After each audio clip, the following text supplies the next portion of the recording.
Muy buenas tardes, soy el doctor Salomón Ángeles Ruiz. Hago una breve reseña de mi formación profesional.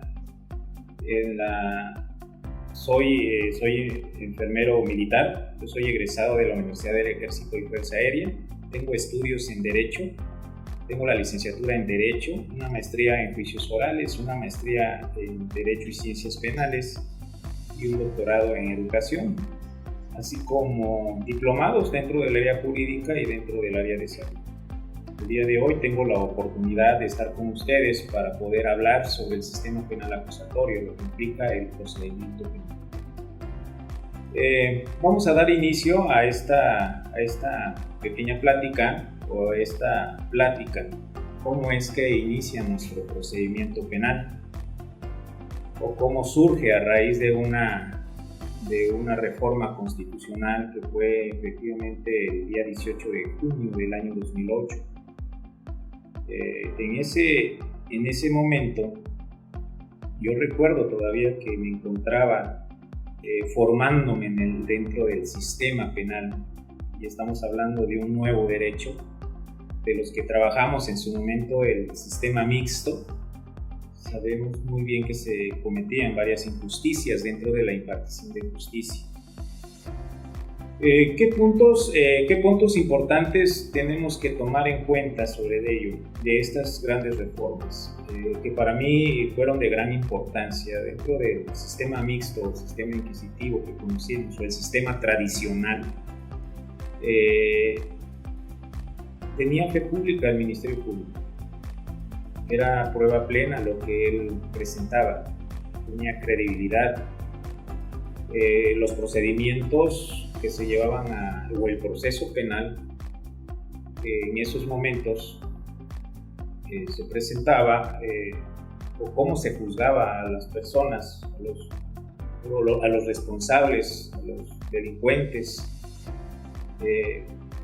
Resulta que no tenías el acceso a un juez, sino tendrías que en su momento pedir audiencia para que pudiera estar presente el juez, para que te pudiera en su momento valorar una prueba, etcétera, ¿no?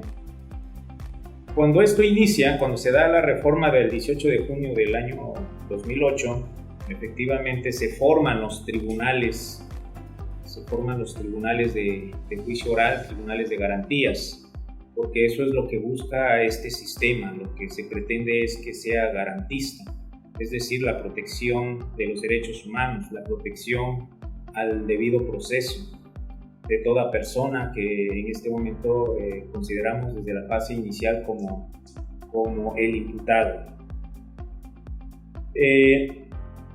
¿Cómo inicia esto?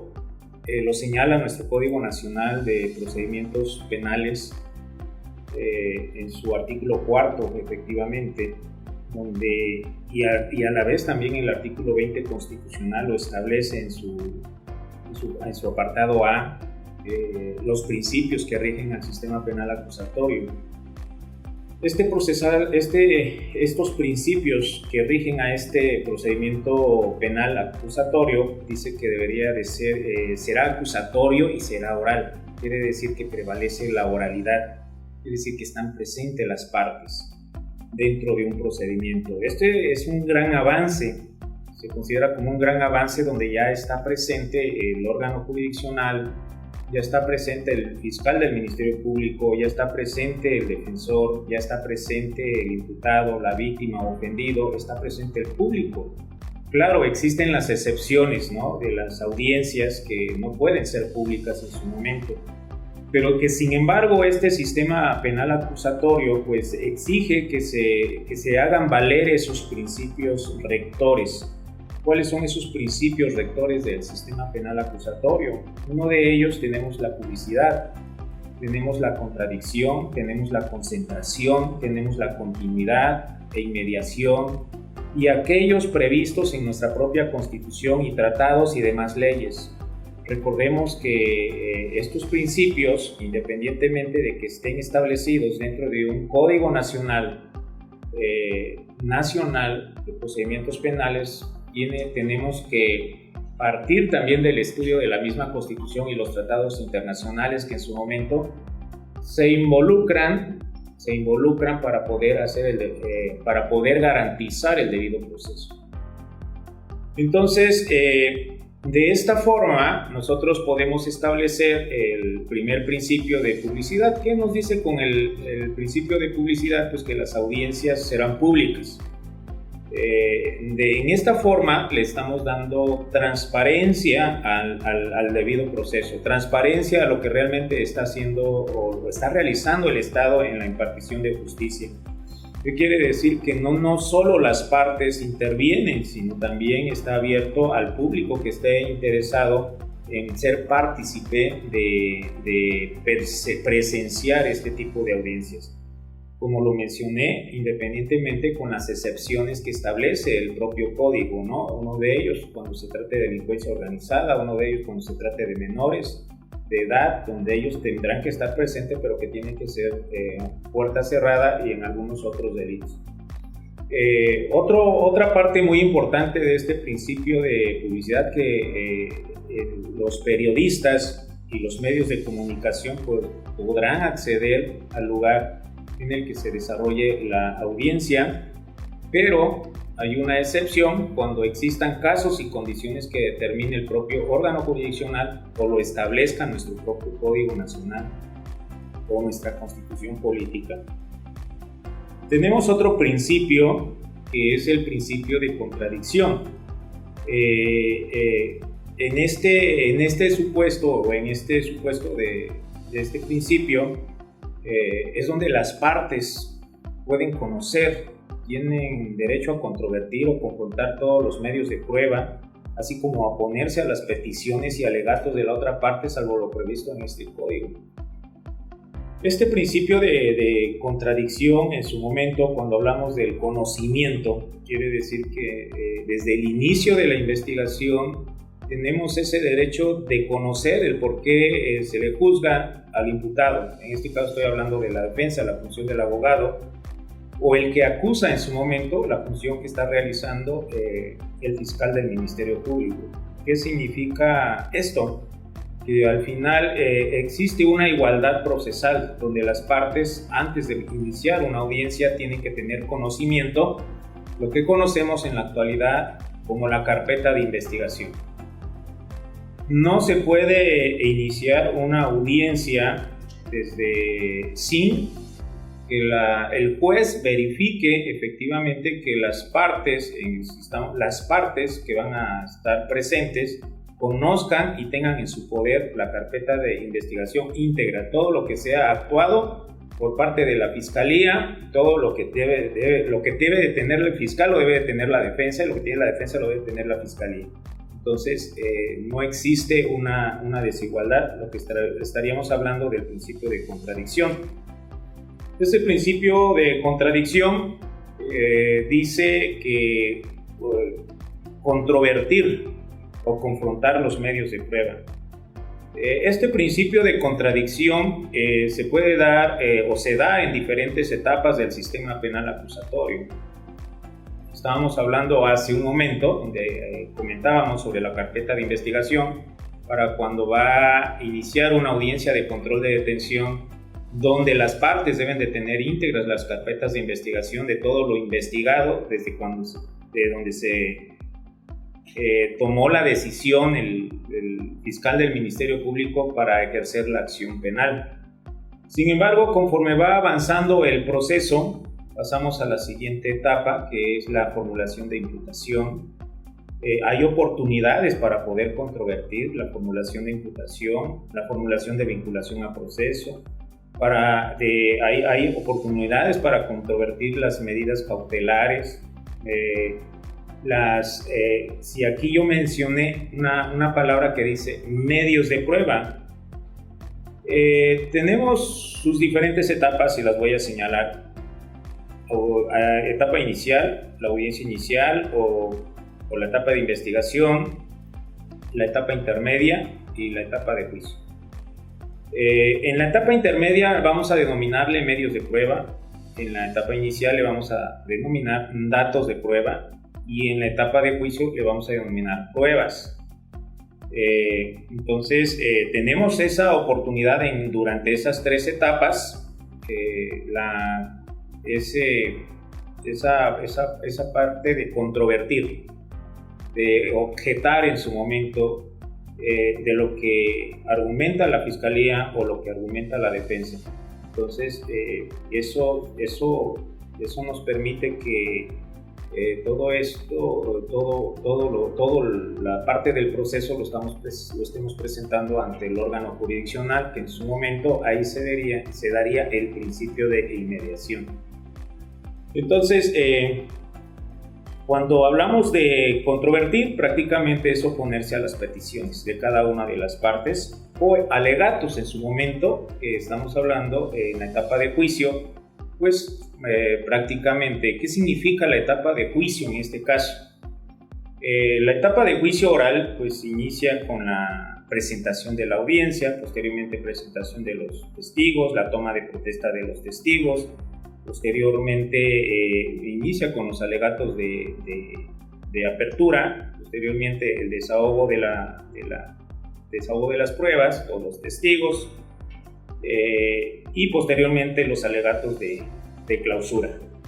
Entonces, por eso es que ahí es donde se pueden oponer a las peticiones de las partes, porque las oportunidades están en una parte igualitaria, porque el fiscal presenta sus alegatos de apertura, el defensor también los presenta, así como el desahogo de las pruebas, así como los alegatos de clausura. Es decir, todos tienen el mismo beneficio en cuestiones de igualdad procesal.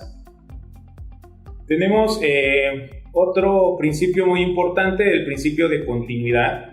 Las audiencias se llevan a cabo de forma continua, sucesiva y secuencial, salvo los casos excepcionales previstos en este código. Un ejemplo de ello. Se inicia la audiencia de control de detención, posteriormente se formula la imputación y emite su resolución el órgano jurisdiccional, que efectivamente reúnen los requisitos legales para poder determinar la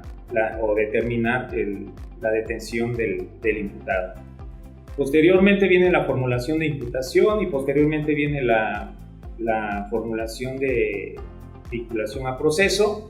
Viene la siguiente etapa, lo que es acogerse al término constitucional, que puede ser de 72 a 144 horas.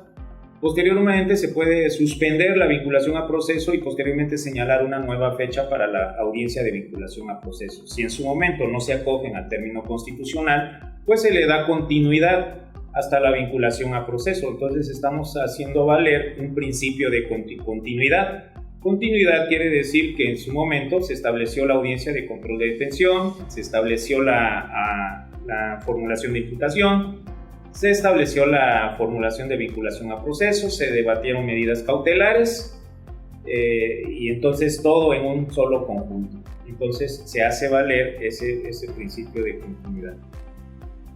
Principio de concentración, otro principio muy importante: las audiencias se desarrollarán preferentemente en un mismo día, como un ejemplo que les señalé, o en días consecutivos hasta su conclusión. El mismo ejemplo, si el imputado se acoge al término constitucional, tenemos 72 a 144 horas, se señala nueva fecha para la audiencia de vinculación a proceso, pero también todo se da en una audiencia, se interrumpen de manera momentánea, pero viene otra etapa muy importante, que es la investigación complementaria. Una vez terminada ese proceso, se da un plazo y se apertura la audiencia intermedia. Recordemos que la audiencia intermedia es una fase escrita, una fase oral. Todo inicia con el escrito de acusación y posteriormente pues ya se da la audiencia aplicando el principio de la oralidad, donde esta audiencia la única finalidad es la depuración, la admisión de los medios de prueba que van a ser materia de juicio posterior.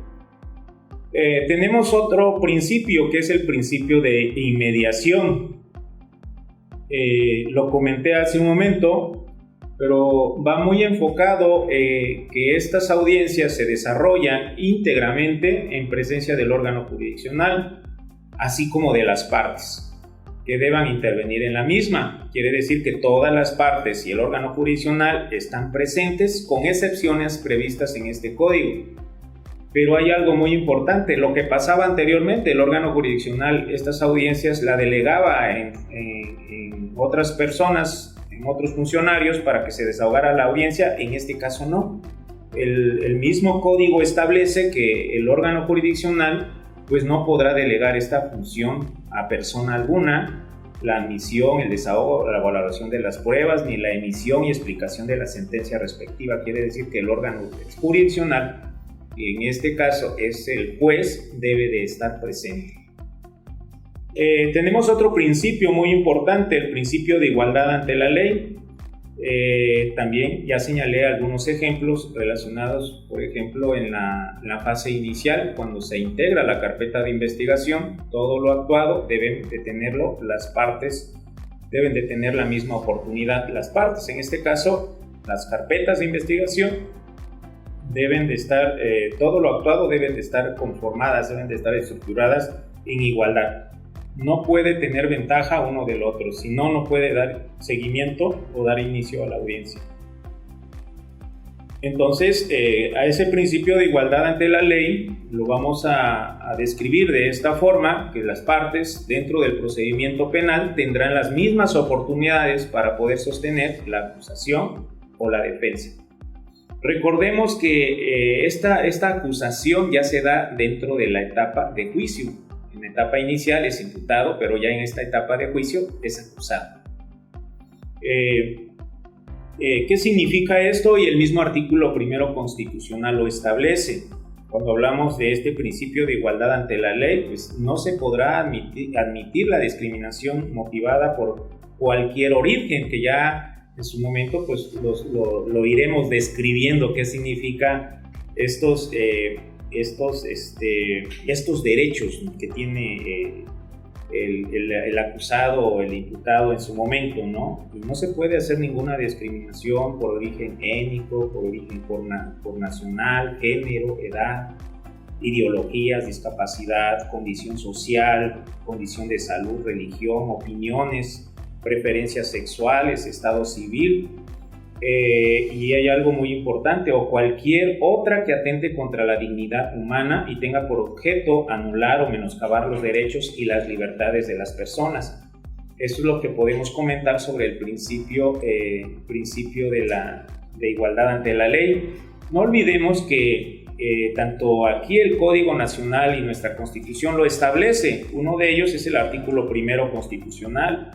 También establece la no discriminación, no atentar contra la dignidad de las personas, pero además las autoridades velarán por las personas, o porque las personas en esas condiciones o circunstancias que mencioné hace un momento están señaladas dentro del mismo párrafo, sean atendidas. O sea que el órgano jurisdiccional o todas las autoridades involucradas en la impartición de justicia están obligadas a garantizar esa igualdad ante la ley, esa equidad en el ejercicio de sus derechos. En el caso de que las personas con discapacidad, pues deberán preverse todos los ajustes que sean necesarios para que esta persona goce de esos derechos de ser partícipe, hacer valer esa parte o esa palabra de inclusión. No tienen por qué ser discriminados de cualquier índole. Existe un principio de igualdad entre las partes. Ese principio de igualdad entre las partes es la garantía a las partes en condiciones de igualdad, el pleno ejercicio de sus derechos previstos en la Constitución y los tratados y las leyes que de ellos emanan. El principio de juicio previo y debido proceso. Ninguna persona podrá ser condenada a una pena ni sometida a una medida de seguridad, sino en virtud de resolución dictada por un órgano jurisdiccional previamente establecido conforme a las leyes expedidas con anterioridad al hecho. Principio de presunción de inocencia. Esta parte es muy importante porque ya estamos hablando de más apegados que toda persona señalada debe de ser que ha cometido una conducta delictiva, pues en su momento debe de tratarse como inocente hasta que no se demuestre la culpabilidad. ¿En dónde pasa esta etapa? En la etapa de juicio, cuando ya se va a emitir sentencia, donde el mismo órgano jurisdiccional emite una sentencia condenatoria o una sentencia absolutoria. Si es condenatoria, a partir de ese momento puede tratarse puede prevalecer, puede en su momento descartar la presunción de inocencia y se le considera como culpable de la conducta delictiva que en su momento haya generado. Hay otro principio de prohibición de doble enjuiciamiento. La persona condenada, absuelta o cuyo proceso haya sido sobreseído no podrá ser sometida a otro proceso penal por los mismos hechos. Entonces, no nada más son los principios de contradicción, de oralidad, de publicidad, concentración, sino continuidad, sino además también el mismo código, el Código Nacional de Procedimientos Penales, pues nos menciona otros principios que acabé de mencionar. Los vuelvo a recalcar en este caso: igualdad ante la ley, el principio de igualdad entre las partes, el principio de juicio previo y debido proceso, el principio de presunción de inocencia y el principio de prohibición de doble enjuiciamiento. Entonces, ¿qué buscamos acá? Buscar el debido proceso, porque en su momento el mismo Código Nacional, en su artículo 97, si hay una violación al debido proceso, todo lo actuado a partir de lo que se haya creado, se haya investigado, se haya aportado, pues quedaría nulo para hacer valer ese derecho. Es lo que yo puedo comentar al respecto en relación a lo que significa nuestro nuevo procedimiento penal. No olvidemos algo muy importante, que cuando este proceso inicia, pues todo inicia a través de una investigación, y ese deber de investigación pues es el fiscal del Ministerio Público que tenga conocimiento de la existencia de un hecho que la ley señale como delito. Otra facultad que tiene la Fiscalía del Ministerio Público pues es dirigir la investigación penal sin que se pueda suspender, interrumpir o hacer cesar su curso, salvo en los casos autorizados en la misma. De esta forma, pues podemos iniciar hablando de lo que es el sistema o el procedimiento penal acusatorio, pero analizando y partiendo de los principios que rigen el sistema penal acusatorio. ¿Cómo vamos a trabajar o cómo trabajo? La Universidad del Sur me ha dado la oportunidad de estar dentro de la cátedra de posgrado, maestría y doctorado, enfocado al sistema penal acusatorio. Mi forma de trabajo y de interactuar con los maestrantes o doctorantes en su momento es de la siguiente forma. Afortunadamente la Universidad del Sur se nivela con la tecnología y contamos con una plataforma que se llama Unisur. En esa plataforma nosotros subimos las actividades que deberá de realizar el maestrante o doctorante. Esas actividades van muy enfocadas a la investigación, va muy enfocada a las lecturas, va muy enfocada a realizar prácticas, porque ahí también dejo actividades. Un ejemplo. El día de mañana tenemos audiencia, quiere decir que mediante la plataforma Unisur también dejo los ejercicios que se van a realizar en la siguiente sesión. El maestrante con anterioridad tiene que haber preparado su material, su argumentación, su estudio del caso, su teoría del caso, tiene que tener a la mano. Inclusive ahí mismo podemos subir todo el apoyo digital, en este caso archivos digitales. Un ejemplo, nuestras leyes. Ahí mismo en la plataforma me permite subir el Código Nacional de Procedimientos Penales, la Constitución Política y algunas jurisprudencias que en su momento nos va a permitir formar la teoría del caso en su momento. De ahí mismo, los mismos alumnos pueden compartir, pueden visualizar esas actividades. Que estas actividades deberán de presentarse en cada fecha establecida. El día de la sesión, independientemente del análisis de las actividades, tenemos prácticas. Por eso comento esta parte muy importante. Nuestras audiencias, a raíz de la pandemia, se fueron a las audiencias virtuales.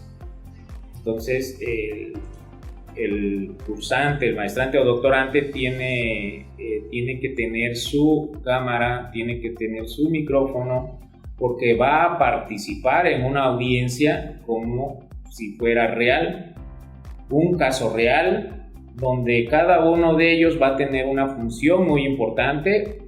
Va a estar, uno hace la función de un órgano, un juez, uno la hace del Ministerio Público, uno la hace de defensor, o se integran varios ministerios públicos, o se integran varios defensores, un imputado, una víctima, pero todos participan. No hay uno que no quede sin participar. De esta forma, nos enfocamos en que el que está cursando la maestría o el doctorado lleve a la práctica lo que se analizó en la plataforma digital, que en este caso significa UNISUR.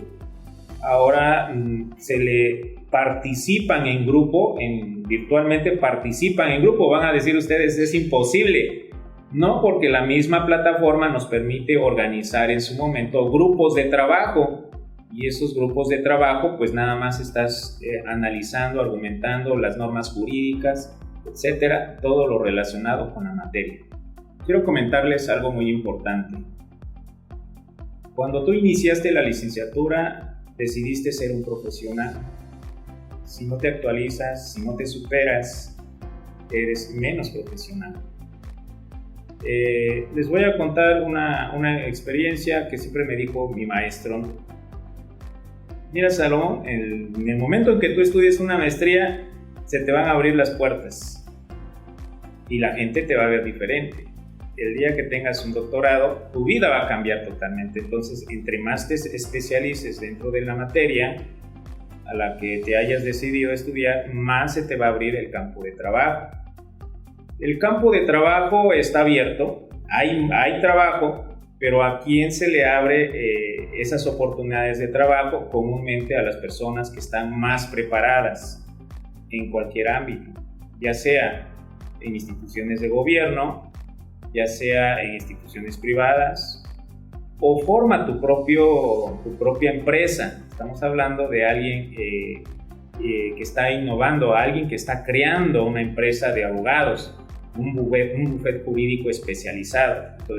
Pero ojo con esto, estoy hablando de un bufete jurídico especializado, que es lo que necesita nuestra sociedad, porque nuestra sociedad es más exigente en la actualidad y necesita de profesionales más capacitados en determinada área. Nuestro mundo es más complejo y necesita más especialistas, más profesionales especializados. Esa es la importancia de buscar un posgrado, de buscar una maestría, de buscar una especialidad, pero que te enfoques en la materia que realmente vas a desempeñar. No lo estudies por un compromiso, sino estúdialo por una superación profesional, una superación personal y una superación en todos los aspectos. Recordemos que un profesional, entre más se prepare, mejora su estilo de vida, mejora su vida en todos los aspectos. Con esto termino. Dale un plus a tu formación profesional y ese plus es la capacitación continua.